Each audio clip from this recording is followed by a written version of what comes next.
Imagine a forest where dead trees never disappear. They just fall and stay there forever. No rot, no breakdown, just layers and layers of wood, stacking up for millions of years. Now, picture lightning striking that pile, with oxygen levels through the roof. Earth didn't just burn, it became an inferno. This actually happened. Welcome to the Carboniferous Period. Today, when a tree dies, nature cleans it up fast.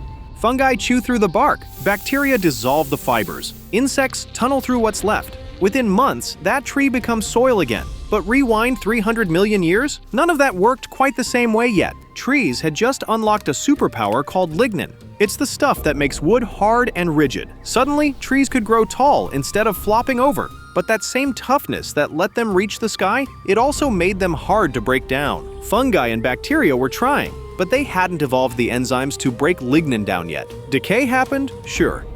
Just way too slow to matter. So when those early trees died, they didn't go anywhere. Picture swamps filled with massive fallen trunks, dead trees stacked on top of dead trees for thousands of years, then millions. And these weren't normal trees either. Some were 100 feet tall with bark like armor. Others looked more like giant ferns with trunks, weird alien plants that dominated the entire planet. The equator was one endless swamp forest, hot, wet, and completely jam-packed. When one fell, another grew right on top of it. The Earth became a graveyard with only a few gravediggers. And all that dead wood, it was basically a planet-sized pile of kindling. Eventually, some fungi figured it out. They evolved enzymes that could break down lignin. But it was slow, really slow, way too slow to keep up with how fast forests were dying. So the planet did something drastic. It buried everything. Swamps sank under their own weight. In these massive tropical swamps, trees grew tall and then toppled over. But instead of rotting away, they just piled up,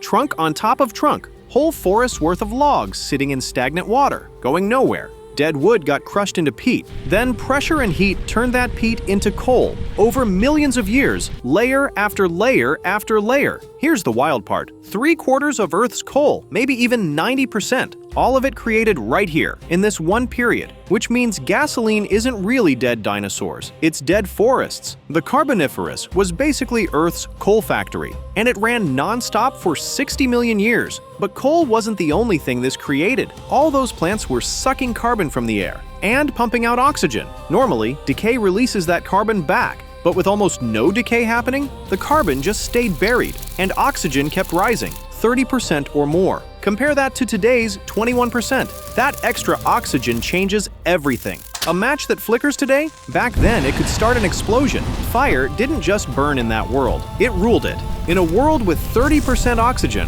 everything burns, even wet things, even swamps. A lightning strike that would fizzle today could ignite an entire forest. And the fossil record proves it happened constantly. Some areas burned every 100 years, others even faster. These weren't little brush fires either. They were crown fires that raced through treetops. Flames that could jump between trees hundreds of feet apart. Some of these ancient plants were so full of resin, they probably exploded when the fire hit them. Natural fireworks across a burning planet. The Earth became a tinderbox, and it was always lit. Here's the absolutely insane part. The fires didn't stop the problem. They made it worse, because charcoal, like lignin, doesn't rot, so burned wood stuck around even longer than unburned wood. It piled up, got buried, turned into even more coal, which meant these apocalyptic wildfires were actually locking away more carbon. Less carbon in the air, oxygen stayed high. High oxygen, more fires, more charcoal, more buried carbon.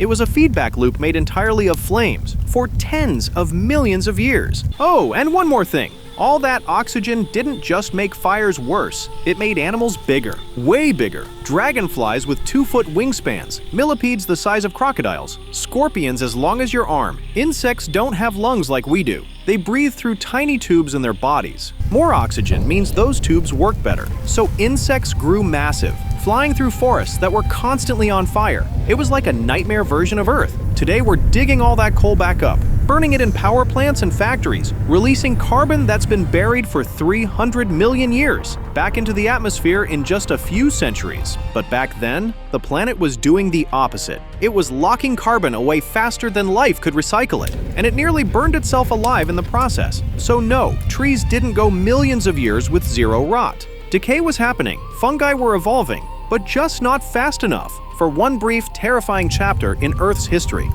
Wood was stronger than time itself. Fire ruled the planet. And the ground beneath your feet? It's still full of the proof. Next time you see a rotting log in the woods, thank the fungi. Because without them, we'd be walking on millions of years of kindling, waiting for the next spark.